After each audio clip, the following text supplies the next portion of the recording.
Welcome to another edition of the Inspired Stories podcast, where leaders share their experiences so we can learn from their successes and be inspired by how they've overcome adversity. My name is Anthony Codispoti, and today's guest is Mike Sorboro. He is the owner of Mikey's Late Night Slice, a pizza business he launched in 2009 that began as a food truck concept and has grown into several popular locations around Columbus, Ohio. Mikey's mission is simple: serve delicious New York-style pizza and create a fun late-night experience for everyone. Over the years, Mikey's Late Night Slice has been recognized for its creative pizzas like the Pizza Dog and Jesus Crust, which have delighted crowds looking for something different. He has grown the brand from a single truck to multiple thriving spots, all while receiving praise for a lively atmosphere and late-night vibes. Before launching this venture, Mike got his start in entrepreneurship with ECT Pedicab in 2008, showing his knack for building unique businesses that stand out. He studied at The Ohio State University, exploring liberal arts and sciences before pursuing his passion in food and hospitality. Now, before we get into all that good stuff, today's episode is brought to you by my company, Add Back Benefits Agency, where we offer very specific and unique employee benefits that are both great for your team and fiscally optimized for your bottom line. One recent client was able to add over $900 per employee per year in extra cash flow by implementing one of our innovative programs. Results vary for each company, and some organizations may not be eligible. To find out if your company qualifies, contact us today at addbackbenefitsagency.com. All right, back to our guest today, the founder of Mikey's Late Night Slice. Mike, I appreciate you making the time to share your story today. Excited to be here. Thanks for having me. All right. So before we get into how you started the pizza business, what was ECT Pedicab? So environmentally conscious transportation, ECT. Okay. So that was kind of like the first thing I ever did as far as, I would say, like an entrepreneurial business. So it would be a loose version of a business, but I traveled a lot in my 20s. And one of the things I saw while I was kind of traveling around was these pedicab, these human-powered bike taxis that were all over the gas lamp district in San Diego. And I knew at the time I was living in Vegas, I was going to be moving back to Columbus. And I was like, what am I going to do when I get back there? And I thought that these human-powered taxis would be the perfect thing for my neighborhood, which is the short north district of Columbus, just north of downtown. So I got obsessed with this idea of these pedicabs.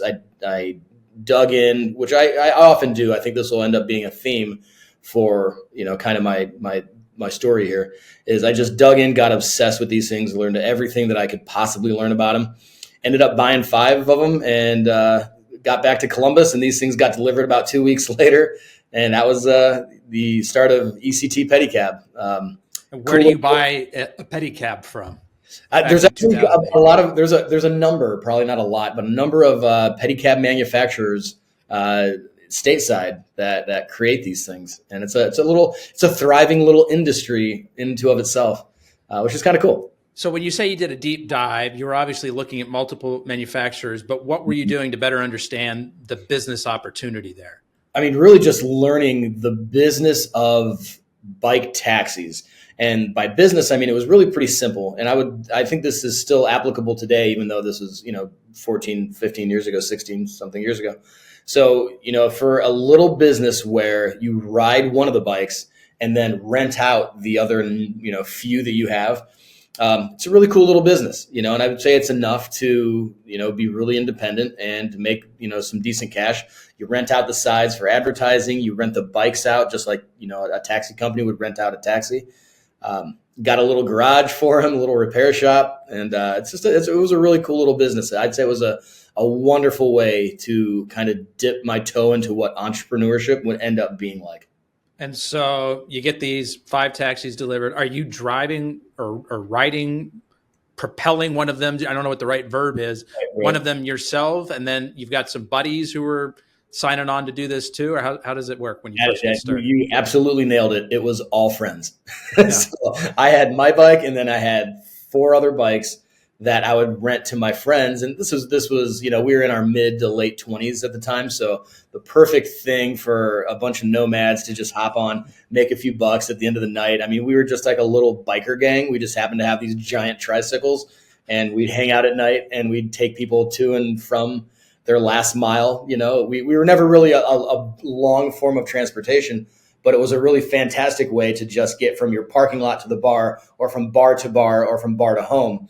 So, in the neighborhood, you hear about the last mile. We were like a really cool, hip version of the last mile transportation. And so how did you charge? Is it like per ride, per mile? We shouldn't charge per pound because we had a strict limit of 4 people in the back of a cab. Now, that could be 4 ballet dancers, or that could be 4 linebackers. It doesn't matter. You could just fit 4 bodies in the back of one of these things. And I tell you one thing, when you're driving these things, you think you might be, when you're in a car driving along the flat area, but when you're in a bike taxi carrying 4 other humans, little hills become very apparent when you're driving up and down a road. So it was absolutely the best exercise you could have probably gotten, and still made money. And so you just charge per ride, or per body, or what was it? What was the I guess I probably dipped the question there. We did per minute. So it was, and a lot of times we just estimate, like, from here to there, that's, about a 6-minute ride. That's going to be about, $25, something like that. Okay. And so, but you're leasing the bike to your friend. Correct. So he's paying, I don't know, $100 a night for it or something like that. And then whatever he makes, he keeps. Exactly. So on the, weekday nights, early shifts, 10, 15, $25, weekdays, $35 for the night. Weekends, it gets up to like $50 or $60 depending. So we never really tried to, make a ton of money off of our other drivers, but just enough to keep the bikes out there and to make sure everybody's making money. And how long did this last? ECT Pedicab is still in existence, actually. So I don't know. No, I'm not. I don't own it anymore. I got, I had to sever ties only because I was just more distracted with pizza. But yeah, my buddy ended up buying that, and I think it's still on the road today. Like if you see the white bike taxis in the short north, those are how those things are still roaming around and mechanically sound is a testament to modern engineering, but and modern repair methods. But yeah, they're still out there. Okay, so you got distracted with pizza. How did this come about? How'd the idea for the pizza? So by being on those bike taxis at the end of the night, like I said, you're taking a lot of people from the bar to home, and at 2:30 in the morning, you're hearing a lot of like, all right, hey, where's the pizza by the slice of this neighborhood? Where's our late night food? And I kept hearing that so much by being on the back of the pedicab, or by driving all these people home. I started to think, I'm like, all right, well, where is the pizza by the slice? We had plenty of Euro carts, plenty of sausage options. There was a lot of street meat, but there wasn't really a place for late night pizza. And this was at the time an emerging busy bar district. So that's where the inspiration came from. It was literally just of hearing it by, being in that late night spot and realizing that there was probably a need for this. So, that kind of became my mission. Like, let's try this pizza thing. And so what was the first step? Did you buy a food cart and start slinging up some pizzas? Or yeah, it's funny. It's almost the exact opposite of anything that you could probably imagine. If I were to be like, write a probable story down and we just like flip it upside down, you'd be like, all right, start there. So we had there was a little food shack, and it was directly down from my apartment. There was a big parking lot directly downstairs from where I was living, and I guess back in the 80s, it used to be like an office for a used car lot that operated there back in the 70s and 80s. So there was this little lean-to, and it was about a 7-foot by 20-foot shack that used to operate as the office for that. So I asked my landlord, like, hey, do you mind if I rent this thing? And he's like, it was a storage shed at the time. And he's like, what do you want it for? And I'm like, I want to try this pizza thing. He thought I was crazy. He's like, go ahead. You got to clean it out and fix it up yourself. It's, $250 a month or something like that. So I did. I got in there and I started hauling out all this old like car lot stuff that was still lodged in there from, just 30 years ago. It hadn't been touched since. And I ended up doing all the painting and the plumbing and the electric, anything I thought that I could do to get this little 140 square foot shack ready to be a pizza shop. And I even, one of the first things, called the health department in, and I was like, I want to make this a pizza shop. And they're like, how. But they said if you have this sink and you have this other sink and you have, the walls are cleanable and the floor is good, they gave me this little checklist of things that it needed to be a restaurant. And so that's what I did. I just went down that checklist and made sure that, this place could technically be a kitchen. And I would ride the bike taxi for a week or two. And at the end of those week or two, I'd have $1,000 saved up from pedicabbing, and I'd go on the auctions site that I found or Craigslist, and I'd find the cheapest piece of restaurant equipment I could possibly find that I thought I needed for a pizza shop. And then I'd ride the bicycle I always say I'd ride my giant tricycle for another week or two and have, $500 or $600 saved up. And I'd get on there and buy another, used oven or a used refrigerator, really I'd just piece this thing together as much as I could. The funny thing is I'd never really worked in a restaurant. I had done a lot of front of house stuff, serving tables, stuff like that throughout my 20s, but I never really worked in a restaurant. I certainly never worked in a pizza restaurant, and I had no idea how to make pizza, or I didn't have a recipe for pizza, like, grandma's recipe that I have to get to the people. In fact, at some point we were like, all right, hey, there's a pizza shop ready to go. Who knows how to make pizza here? That's why I say it was kind of done in reverse, because, we literally, I worked for months to set up a pizza shop, and then we had a pizza shop set up, and then it was like, all right, now we need a pizza recipe. This is funny because, right, there is this theme of sort of you like doing this deep dive into like, okay, like I called the health department and like, I came up with this checklist of things to do. But somehow your to-do list, part of it got inverted. Yeah. And so down at the bottom of that list was like, okay, let's figure out how to make pizza.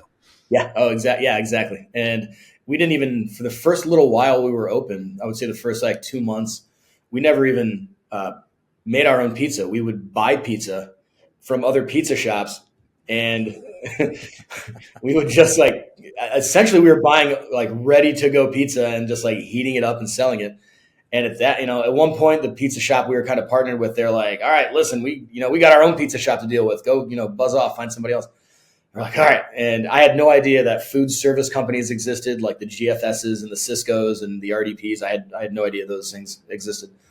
So I started buying raw ingredients from Trader Joe's for a little while. And I literally brown grocery bags of their dough balls that you can still buy to this day. We started making those. And then at some point I found out about the GFS of the world and ended up partnering with them. But yeah, for the first little while, we were just cooking other people's pizza, selling it out. And we were just getting to capacity of all of these things until people were like, yeah, go get a food service partnership and actually order raw ingredients. And so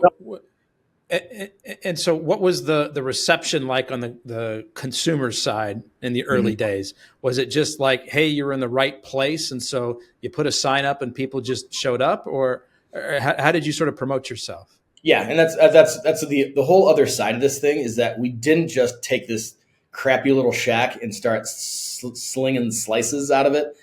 We did some really cool stuff back in the day that I think, really set us apart and continues to set us apart to this day, or at least in the spirit of those old days at the shack. And one thing we did, I think we were actually one of the first people to hang big patio lights, from our little shack out to this chain link fence. And it just created this really inviting atmosphere. Also, one of the big things that we did against the brick wall that was across the parking lot from us, for some reason, it was just painted, this big white square that was painted. It was probably the old sign or something, but we had this giant white square. And so I was like, that looks like a movie screen. So I bought a projector, and we'd project movies on that screen every night. And we started doing movie nights. We'd play all three Naked Guns, in one night. And we'd, get on social media and be like, hey, we're showing the Naked Gun trilogy, come on out and watch this. Or we'd have Disney night or, teen movie night, stuff like that. So it was a little bit of just this quirky little pizza shop that did this quirky little stuff.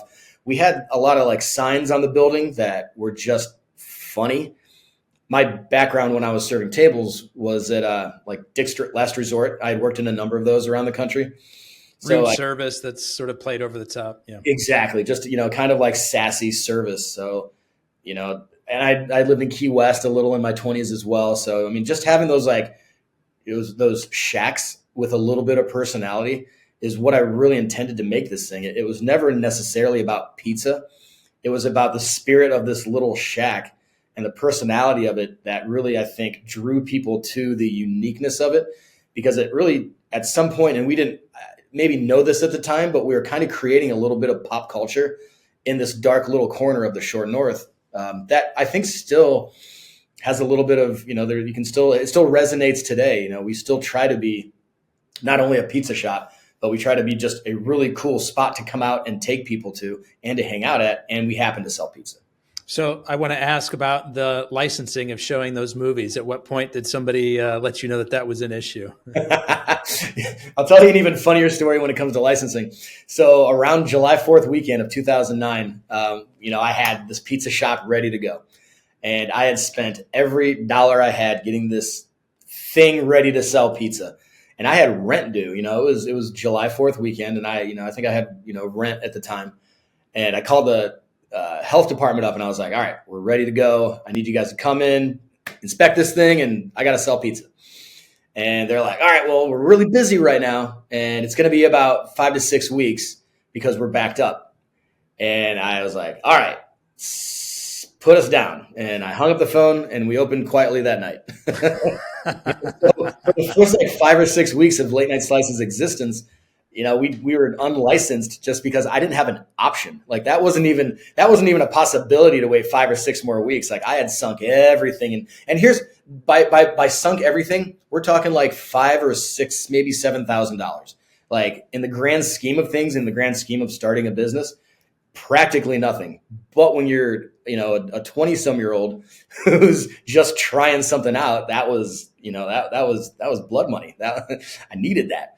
So were you nervous at all that you were going to get caught during those 5 or 6 weeks? I think the invincibility of just being that age and having nothing to lose made me not really care all that much. And of course, if I would have, we would have dealt with it, and we would have made something work. It wouldn't have stopped any of the momentum or any of the enthusiasm. But yeah, I would have worked through it. It would have been fine. But yeah, we opened unofficially July 4th weekend of 2009, and we officially opened about 6 weeks later. So if anybody from the health department is listening, I'm sure that they've long since moved on from their positions. Well, yeah, I am comfortable telling this story at this point because it's just a fun anecdote. Statute of limitations are running out. Everything. Yeah. And so, did anything ever happen with you guys showing the movies, or does that still happen till today? No, we don't do that anymore because we have things to lose now. Yeah. It's funny when when you have nothing to lose, like things like, I don't know, I'll deal with that. What are they going to take? Yeah, what are they going to take from me? Yeah. So at what point did you realize we've got something here? I can tell you almost with like pinpoint precision. And this is before we opened. When I was building this thing, I used to drive up and down the short north, and I'd always see Jenny's, the first Jenny's location, or I guess the second one they did outside the North Market. It's a popular ice cream shop where they serve very creative flavors. Correct. Jenny's Splendid Ice Creams. They're coast to coast at this point. And that their second shop, they'd have a line, almost at any hour they were open, a line like just wrapped out the door, down the block. And I always thought, like, if I ever had a business that had a line out the door and down the block, I'm doing something right. And it didn't take us too long to start getting lines out the door and down the block. And it wasn't just because pizza. I mean, pizza by the slice in a busy bar district isn't all that earth-shattering. It's not a groundbreaking concept. But when you combine the things that we were doing with it, the way we made that shack look, and call it luck, call it first to the draw or whatever, but something about that little shop had a little spark of magic, and people just latched onto it because I think it really started to it became a destination. And I think that was the fun thing about it. It kind of defined what our little funky neighborhood, not by itself, but it added to what that neighborhood was becoming. And I think that's the cool thing about that shack at the time. It's just, people wanted something unique and that kind of played on their personalities. They were proud to show it off. They were proud to bring people to it. They were proud to say, like, this this is what this neighborhood's all about. So yeah, it was fun to, kind of be a part of that spark. How did or how has it, maybe it continues to this day, the quality, the taste, the consistency of the pizza evolved? You started out selling somebody else's pizza, then you migrated to buying stuff from Trader Joe's, then you found Gordon's, and so what have been the steps and the evolutions of the product along the way? Sure. I would say a number of the things that we did back in the day are still the way we do things today. Of course, there's been efficiencies. We've spent 15 years creating systems and processes and efficiencies around this thing. And I wouldn't say we've done it quickly, because I will certainly say a lesson about my business along the way is doing it slow, hard, and expensive. And if I write a book, it'll be called Slow, Hard, and Expensive, the late night slice story. But yeah, the pizza itself today is just, it's very similar to the way it was back then. Maybe some of the ingredients have changed ever so slightly to reflect just better and bigger buying power and just things that we had to do to be able to scale. But the flavor profile is pretty damn close to what you'd get if you were to taste that pizza from that long ago. And so at what point did you decide, okay, this is going really well, we're going to expand beyond this one little shack in an old used car lot? Yeah. So number 2 was the pizza truck. So it's pretty common to think that we started off as a pizza truck, but we really started off as in a pizza truck without wheels, because it was about the same size. It just happened to be against a building and be its own thing. And does that original location still exist? So yes and no. So there is still a pizza trailer in that parking lot to this day. That's our Short North location connected to Oddfellows Liquor Bar. Although the original shack that used to house the original late night slice, that has been gone for about 10 years, give or take, because it got to the end of its useful life. Let's just say it was never duct tape finally fell apart. It was so bad. Like it was a danger to be in by the time we tore that thing down. It had got to the end of its useful life for sure. So you expanded into a pizza truck, and where does the pizza truck park itself then? Yep. So the pizza truck came about because we just, we weren't trying to get in, and this was, later in the year in 2009. I would say this was before there was a, pizza truck rage that kind of went on, the whole gourmet pizza truck movement. This was before that. We just wanted something that we could take to the festivals and to, private parties and stuff like that. And the idea of a food truck made a lot of sense to us. We ended up finding one about an hour south of Columbus, and it was a old box truck that happened to have a pizza oven already in it. Like it was literally made for what we were doing. And asked my buddy if he had wanted to get in on this business with me. And that's how my partner Bryce got involved in the business. He ended up buying the food truck and entered into the business. He's our CEO at this point. Okay. So, and was it instant success for the truck as well, or? Yeah. Okay. One thing that I will talk anyone out of buying a food truck. Anyway, but the one thing I will say about having a food truck is it's a wonderful way to take your brand to the people, to big groups of people. So the pizza truck for us was an amazing way to build our brand. And we didn't really realize we went into that, unintentionally. We got this truck just to see if we could take, pizza to big groups of people. And we ended up realizing that this was the best form of marketing that we probably could have done, because it took the brand to people, people in Dublin that weren't going to come to the Short North for whatever reason, or people that would only come to ComFest for whatever reason, or people that went to Buckeye games but would have never, seen our brand in the Short North. So, the brand became mobile, and that was one of the absolute keys to success for late night slice in those early days. So why would you talk somebody out of a food truck? Food trucks are so hard. They're so hard. I mean, there's a reason that it's an easy point of entry. And that's the good thing about food trucks is it's a low cost, low risk entry into food service, to starting your own, restaurant. But if you look at what a food truck is, you have all the problems of a normal restaurant. You have, the food issues, you have staffing, team issues, and you have all of the problems of a 20-year-old step van. So like not only do you have all the problems of a restaurant, you have all the problems of an old car. So I had this joke that like there hasn't been anyone in Columbus that hasn't seen a late night slice food truck broken down on the side of the highway, trying its hardest to get to its event because that's what food trucks do. They just, and unless you have, 250 to 400 grand to spend on a brand new food truck, you're getting a 20 or 30-year-old step van that's been modified to be a food truck. And those just come with inherent problems. I mean, it's just the nature of the beast. So food trucks are just problem management. And when it gets cold out, there's an eighth inch of aluminum between you and, 20 degrees. So inherently it's a little bit seasonal. Not a lot of people are out walking when it's cold. So there's a seasonality aspect to it as well. So it's a rough business. Anybody in the food truck business that's been in it for a minute will tell you how damn hard it is. So it was good for you guys from a branding, marketing perspective, getting your brand out to more people in the city of Columbus.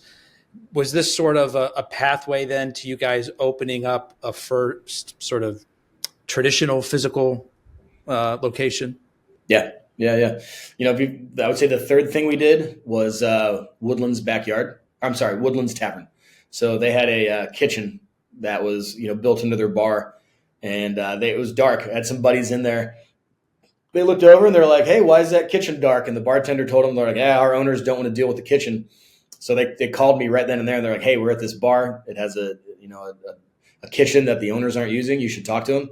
And that was our first, I would say first brick and mortar, although we were in somebody else's house. That was our first actual spot. So how did that proceed? Good success right from the start, or that was a good visibility? Yeah, that relationship was fantastic. That got us in front of a lot of people, and me and those bar owners, they opened about a year before we did, and they're still dear friends to this day. We really grew up together, and so it was really nice to have somebody willing to not only take a chance on us, but be patient while we grew, and let us kind of try some things with our brand in their house. And it was a fantastic way to build brand. And so what's the state of the brand today? How many locations, how many employees? Kind of paint a picture for us. Yeah. So Late Night Slice to this day, we have 9 locations, 1 out of Columbus and Cincinnati. We have a partnership with the Hollywood Casino, a bunch of brick and mortars of our own. We still have the trailer down there.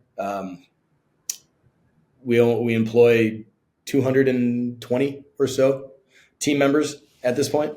And we just opened 3 locations at the end of last year, 2024. So the last quarter, we did a partnership with Pins Mechanical Company to open 2 locations in their spots. Small 10-pin bowling. Yep.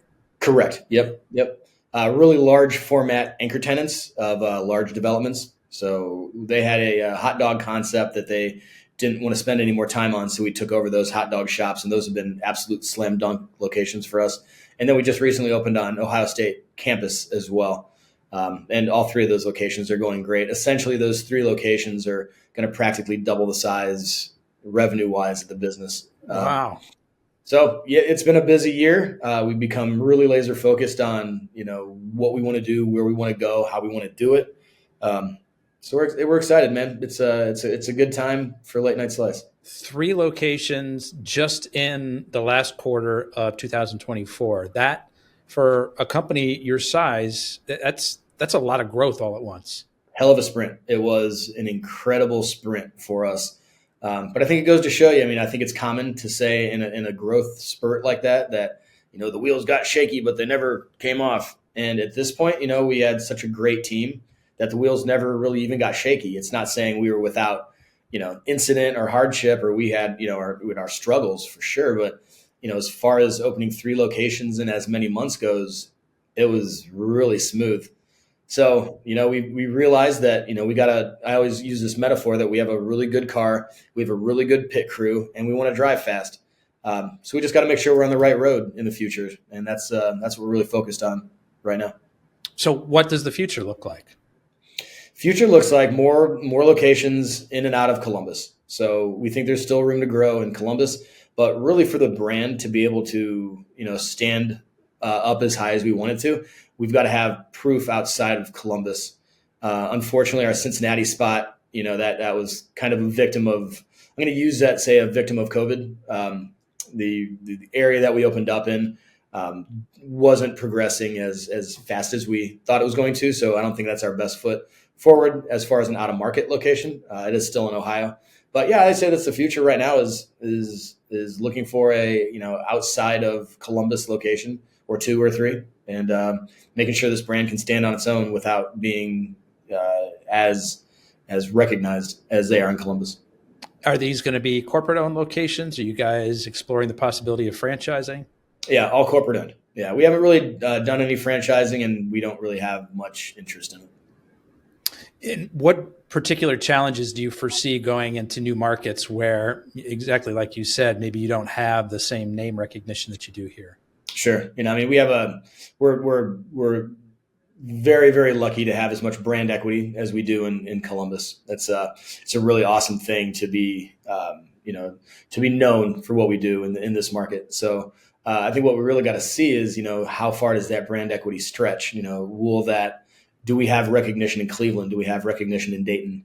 I think the answer is yes. And we just got to make sure that, in an area or a market where we have less brand recognition and less brand equity, that, we're still providing a really good service, a really good product, and a really good difference in arguably a crowded market. No matter where you go, pizza is always a crowded market.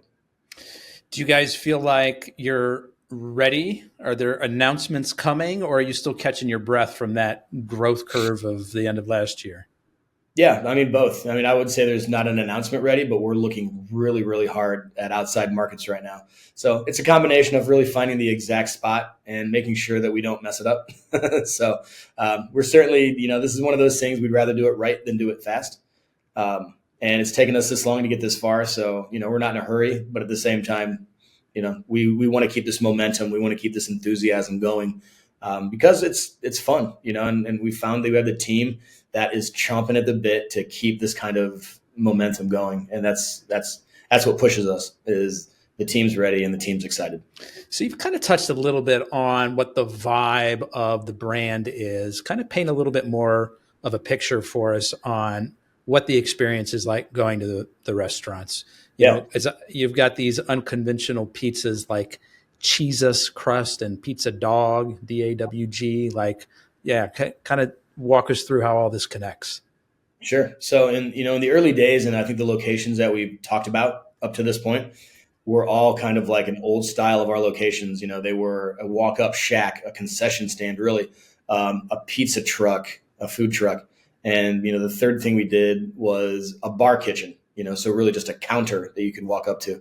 It took us probably 5 to 7 years to get our first brick and mortar that was just ours. And I think one of the hardest things when your entire experience, your customer facing experience to this point was standing in line outside and waiting for a slice of pizza. Our challenge there was, how does that convey to an in-shop experience where people actually walk in a door? And that was one of the most fun things for me, being kind of the experience guy on the team, was, how do we take that experience of people standing outside in a line and make that, a fun and engaging indoor brick and mortar experience. So once we opened our 4th Street restaurant, which was our first real, brick and mortar space, that was the big challenge there. Like, how do you teach people that this isn't just, standing outside and waiting for, a slice of pizza at a concession stand? We have a bar now. We have, a line queue. We have, things on the wall. We have entertainment on the TVs. So I think, to answer the question, like the vibe of Late Night Slice is pizza party. And that's how it's always been. Everybody loves a pizza party, and that's what we try to do. And that's where we try to compete, which is, I think, a lot different than, most people in the pizza realm try to do. When you're in pizza, a lot of people compete on the traditional forms of pizza. That we have the freshest ingredients. We have the best tasting pizza. We have the cheapest pizza. So you have people competing on quality. You have people competing on price. You have people competing on enthusiasm, like they had just won a big award, or the pizza guy came to their place and gave them a big score. They compete on that kind of momentum. And there's probably like 4 to 5 other ways that traditional pizza shops compete. And technology, that's another one. We have the best app. Think Domino's. You can compete on the style of pizza you have. Edge to edge toppings. You have deep dish. You have cheese crust style, stuffed crust. You compete on innovation, stuff like that. So where we choose to compete is completely different. We choose to compete on experience. So, we take the world's favorite thing, which is pizza. We take the world's second favorite thing, which is booze. And then we take everything around that, from our social media to our in-shop experience to the stuff we play on TVs to what we have our team members wear, how they talk, our menu design, our interior design. We take every aspect of the world's 2 favorite things and we make those things fucking awesome. So that's what we've really focused on doing. And I think that's what makes us really stand out in a arguably crowded market, is that we don't really compete on pizza. In fact, if a pizza place like, Domino's or Papa John's opened up next to us, I wouldn't consider that competition, because, we happen to sell pizza. We happen to sell the same thing, but people don't come to us necessarily for pizza. They come to us for everything, the fun atmosphere that we have, that we've designed around pizza. Caveat to that, we have won best tasting pizza in Columbus for about 8-9 years now, first place in the 614. So we actually do have good pizza. We just don't choose to make that, say we're the freshest and the best and the cheapest or the whatever. We really compete on everything around the world's 2 favorite things. That's fascinating, because if anybody's listening to that first part of your story about here's what we compete on, they're probably secretly thinking like, okay, like that's all great, Mike, but that sounds like you're covering up for mediocre pizza. Mm-hmm. But it's not. I mean, you've won best pizza in Columbus for 8 or 9 years in a row. And so I don't know, it's just sort of credence to what you were saying of, hey, that's not what we're promoting. What the brand is really built on is this whole experiential thing. Mm-hmm. And the fact that you led with that in your description, and it wasn't until the end where you said, oh, by the way, yeah, we've got the best pizza in town, and here's the award to prove it, I think speaks to exactly what it is you guys are trying to accomplish. Yeah. I mean, you ask anybody within my earshot right now, what is your favorite pizza? You're going to get 150 different answers. And they're all going to be, for the most part, based on the pizza that they grew up with in wherever they grew up at. You always have this affinity to the style, and it could be the best or the worst pizza. And it probably is to somebody else the best or the worst pizza. But pizza is such a personal thing to people. It's such a private thing that you practically can't compete on. And there are groups that try to talk about the best pizza. There is no such thing as the best pizza, because it's such a personal thing to people. And like, do you want to talk the best Chicago deep dish? Do you want to talk the best New York style? Do you want to talk the best Detroit? Do you want to talk the best Philadelphia style, the best Columbus style? Like, and then it goes into the whole, I mean, there's so many layers you could do to dissect pizza, that the perfect pizza doesn't exist, because it's all personal preference. So we just try to make a damn good pizza, and we have a lot of fun in doing that. So I've lived in Columbus for, I don't know, over 30 years now. What is Columbus style pizza? This is new. Yeah, it's a thing.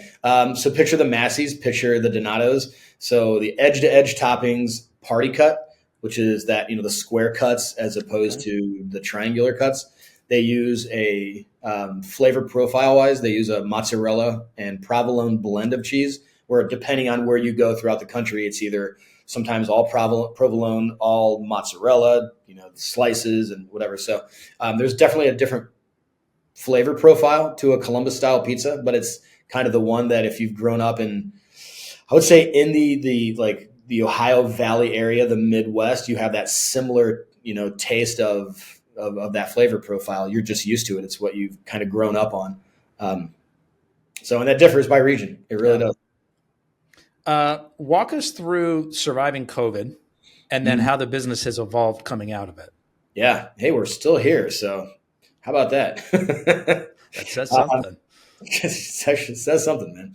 COVID was hell. I mean, it was hell. It wasn't all awful, because there was a certain amount of just like, I don't know, camaraderie that we got, a certain amount of closeness that, brought not only like me and my company together, but our peers within the industry.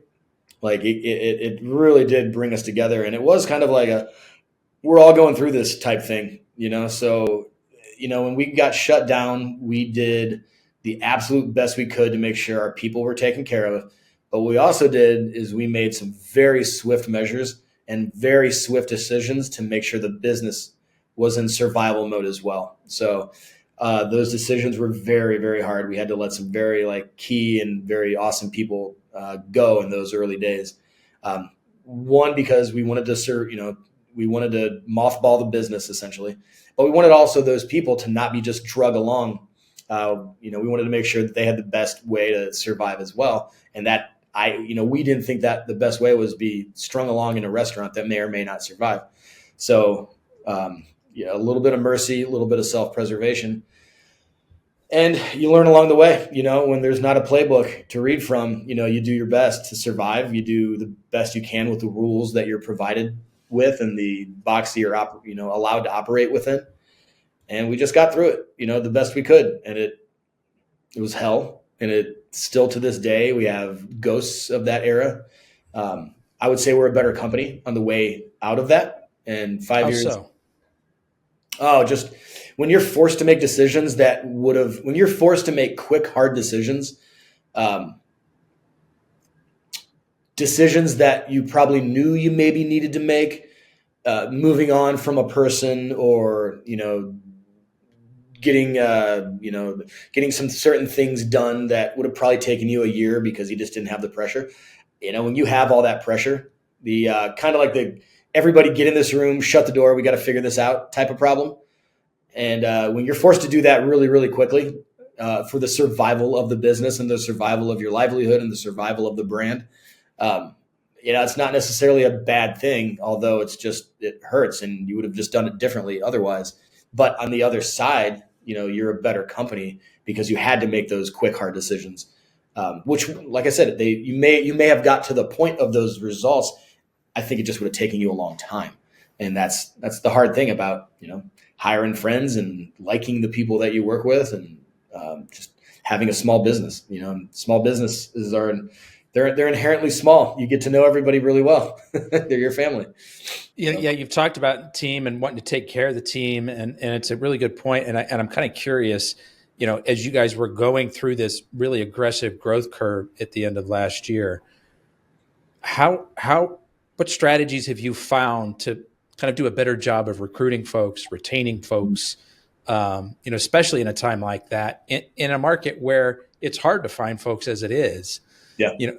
Why is it people that want to come work for you, and once they're there, why do they want to stay? Yeah. That's company culture is one of the hardest things, not only to grow and to foster, but to maintain. And I think that's, the hardest thing to understand about company culture is you never stop working on your company culture. It's not just about creating a system, a single system or a single process or hiring a certain person.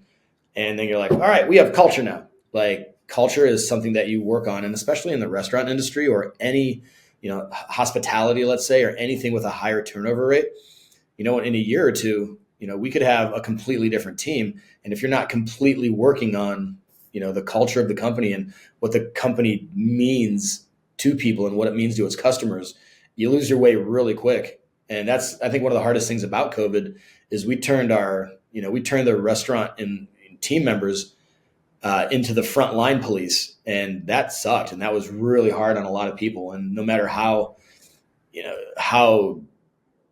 strong your culture is, when you're asking that much of a really scared workforce, stuff just breaks.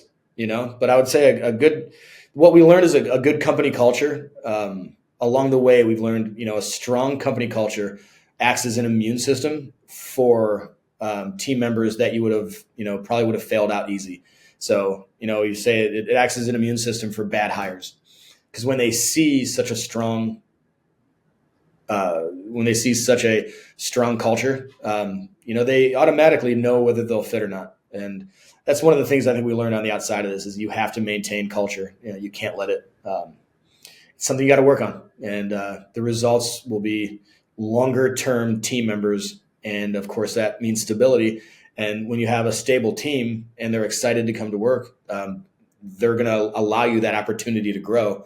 And that's where we got to in these last year or two. We got to the point where our teams, restaurant level, corporate level, were so strong. They're like, all right, we're ready to grow. Like we're good. The shops are good. Now, it's not saying they're perfect. There will always be work to do. There will always be cleaning to do. There will always be projects. There will always be systems and processes that need to be more efficient and that need to be better and that need to be stronger. But we got to a point where we were pretty good, and that gave us the permission to grow. What's one suggestion you could give to another brand owner listening who's like, man, I want to build my culture. I want to make it better? Visibility. That's a huge thing. If especially when you get to the point of multi-unit, it's easy to kind of hide up in the corporate office and, no longer touch, the things that your frontline team members have to touch, and that's customer interactions. So when I feel the best is when I get into a shop and, I'm like, how you guys doing? And maybe they're getting their butts kicked, and I jump in and I make pizza next to some new team members, and man, that's awesome. And that goes such a long way. And then not forgetting that, they have a life outside this place too. Being flexible with their lives and, with, I think, the current workforce, giving them some, opportunities to express themselves, for them to have ownership of the place, for them to make decisions. And those things have to be, systematized, and they have to be within a box. You can't just let, your new team members make all the decisions for you, because there has to be guidelines and, bumpers along the way. But providing opportunities for ownership and having corporate visibility, that goes a long way. Mike, what's a serious challenge that you've overcome, personal or professional, maybe both of them intertwined? How did you get through that, and what did you learn going through it? Sure. COVID was a huge thing, going through that. We almost lost the company a number of times. It wasn't like we just sailed through COVID. We were, like most hospitality outlets, we were not immune to the hardships of COVID. And there was a number of times that we were like, all right, hell of a run, pack it in. I don't think we're going to make it, through this next thing, because of either lack of money to get through or, hardships in business. We had, a bad decision or two. One especially hard thing that was rather recent is going through, a funding thing that, that me personally, I was kind of responsible for tanking. And, we had a really good relationship that was about to go out. It was about to change the way we did banking, and it was a banking relationship that was going to allow us to grow, and that ended up falling apart in the 11th hour. And it's because of a COVID decision I had made. We'd taken out, a very small, like couple hundred or like a couple $1,000 like loan that everybody was trying to take out for an Airbnb, and that I was operating at the time, an Airbnb thing. That decision, through a couple of, SBA things, nullified this deal, and we almost lost the company because of that. And just because we had already spent a ton of the money expecting to be reimbursed, and at the 11th hour we did not get reimbursed for that, and we're talking millions of dollars here. So that was a really hard thing to get through. And that was, especially when you feel responsible for it too. And there's a lot of nuance and details in there that I'll spare you guys, but it's, decisions like that where you're just like, oh shit, this thing that I did, 5 years ago that I never thought, very innocently, never thought it would come back to haunt us, and cost us, $1 million, $2 million deal. So getting through that was hard, a lot of hard conversations between my partner and I on that one. How do you get through something like that? Who do you lean on? Where do you Day go by to day, for man. support? Day by day. like you literally get it, you go through it day by day, and that's the only thing you can do. So you talk to the people that you can, your kitchen cabinet, wife, family, whoever you got. Talk to your partners, and you talk to your friends that are in the same. Luckily, I have a group of guys that are in the all multi-unit restaurant guys that a lot of times if one of us is having some kind of issue, we speak the same language. We're all multi-unit restaurant guys, so there's not a language barrier there, so that's nice. It's a great help to have, but you need that along the way. You need to have not only a really strong the kitchen cabinet, the family there to bounce ideas off of, but any silver lining to that experience? Yeah, for sure. I would say that sometimes you gotta, sometimes in some ways, whether it's, your partner, the universe, your wife, your friends, your business partners, banks, somebody's going to tell you to get your shit together. And sometimes you got to hear that. And sometimes it's time for you to get your shit together. So, it's not always the best thing to hear, but was it really a matter of you not having your stuff together? I mean, it sounds like this was, it was an innocent mistake that who could have foreseen kind of a thing. It was more that than my, it was not an intentional, thing. It just happened to be, dots got connected and I didn't think they needed to be, but I certainly don't think the punishment reflected the crime. I'll say that much. And it wasn't a crime or anything. But metaphorically speaking, right. It seemed to be a little unbalanced, but nonetheless, it was something we had to get through. Yeah. How recently was that? It was about 2 years ago. Okay. It still stings, but it's a bit in the rearview mirror, and you guys are obviously strong today as you have, exhibited from the growth of last quarter and, the aggressive growth that you're looking forward to in the future. Yeah, absolutely. Yeah. I mean, like if you as a company can make it through COVID, the hardest thing that, we've had to collectively deal with, and, you're resilient enough to, be here on the other side, then, I'd say you got a pretty strong chance of making it. And I'd say we're in a better position now than we've really ever been in to be poised for growth. And we are going to try to do it rather aggressively, not stupidly, very calculated, of course. Like I said, we'd rather do it right than do it quick. But, like I said, we got the car, we got the pit crew, and we want to drive fast. Mike, you and I have known each other for a number of years, so I know that you're somebody that's always interested in growth, advancement, personal development.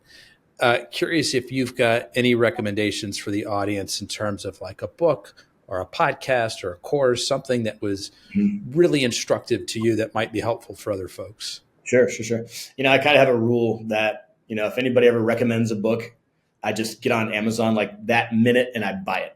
So that's been really fun to like build out my library by just being like, what's the book you'd recommend? And I'm just like, boom, got it. So I think that's a fun thing to just like build your library. I think dedicating some time to reading is invaluable. I think everybody can set aside 30 minutes a day. And I'm sure there's not one of us within earshot that'd be like, I'd like to read more. That's a fairly common, I'd like to do this more, right? I don't think there's a lot of people out there like, well, if I read less, my life would be better.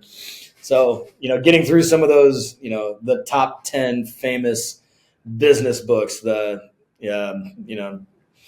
I can try and name 10 of them, but the top. So who's your go-to? Like what's your top one? Who would you recommend?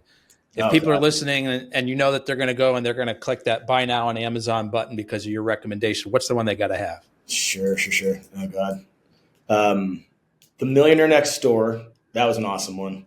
That was one. It was a really fascinating book that was written in the 80s, and I forget the authors. There was two researchers, and basically they were, talking about, how, some of it's actually become a little bit more fashionable lately to be like buy boring businesses. But this book was one of the first books to talk about how the guy next door to you who drives a 30-year-old truck but owns the lawn care business, he's the actual wealthy millionaire, and the people that are next to him that are really flashy and have, all the nice cars and the clothes and everything that, they might have high income, but they're not wealthy. And so it was a really fascinating book on, the wealth of boring businesses and the wealth creation of boring businesses. Boring businesses is a relative term. Their words, not mine.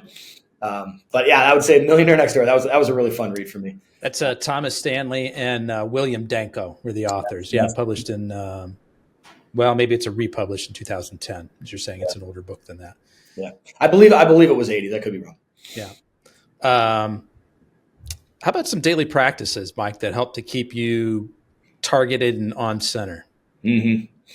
I'll start with my morning routine, and I'm not going to say I'm great at morning routines, although when I do them, I feel a lot better, and when I don't, I feel a lot worse.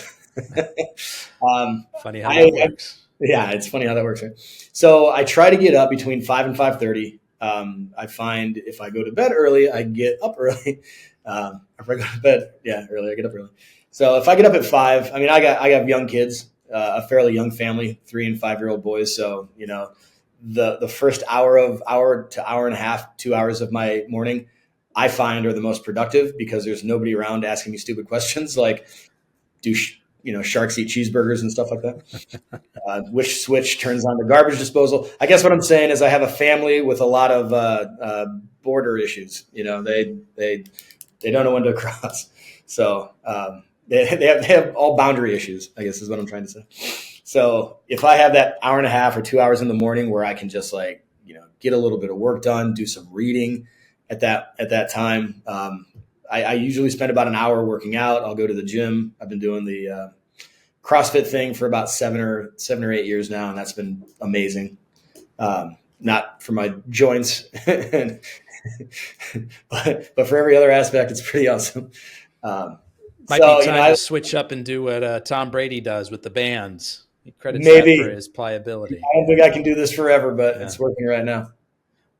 Best decision you ever made for your business, Mike? Best decision I ever made. I would say to go indoor. When we moved from the outside experience to like an inside experience, that really turned this into an actual real business. And that's something that's, you can look at that as like a pivotal spot when this became an actual real business as opposed to just an experiment. I think I've just got one more question for you, Mike. But before I ask it, I want to do a couple of things. First of all, for everyone listening, this has been a great episode. Mike's been a terrific guest. Please hit the like, follow, share, subscribe button on your favorite podcast app so you continue to get more great content like this. Mike, I also want to let people know either the best way to get in touch with you personally or to follow your story or that of Mikey's Late Night Slice, the brand. Yeah, I highly recommend following our social media because it's just hilarious. Again, it's something that we spend a lot of time on. It's not a lot about pizza, but it's just about stuff that makes us laugh and just really well done. So, follow our social media. What are your handles? At Late Night Slice. So you can pretty much just look up Late Night Slice and you'll find us on IG, Facebook, TikTok, a couple others. So last question for you, Mike. As you look to the future, and you can answer this question from two perspectives, one for your industry and one for your business specifically, and you think about all the exciting changes that are unfolding, what is it that you're most excited about? If we were to talk again in 1 year, 2 years, 3 years, what do you think it is we would be talking about that's different? Sure. I think for any restaurant that's coming up, and, I've had a lot of conversations, and this goes maybe for the business side first, what I call the 4 points of access. And what those are how our customers experience Late Night Slice, how they experience our brand. And when we get into, what does the next location look like, we are often thinking about what are these 4 points of access. And that is people coming in and dining into our restaurant, people taking away carry out, people driving up to our restaurant, and then our food being delivered third party. So, we're looking at these 4 points of access as, something that if we can maximize in these next restaurant builds as best we can, maybe a location won't have a drive-through or a pickup window or something like that. But if we can maximize the other points and make it easy for people and enjoyable to come in and dine with us, we can make it easy for them to push buttons and get pizza delivered to their house, or make that fun for them to just come in and grab some pizza and, take off on their way home back from work.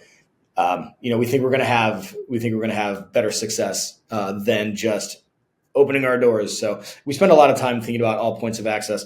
I would say secondly is having a really,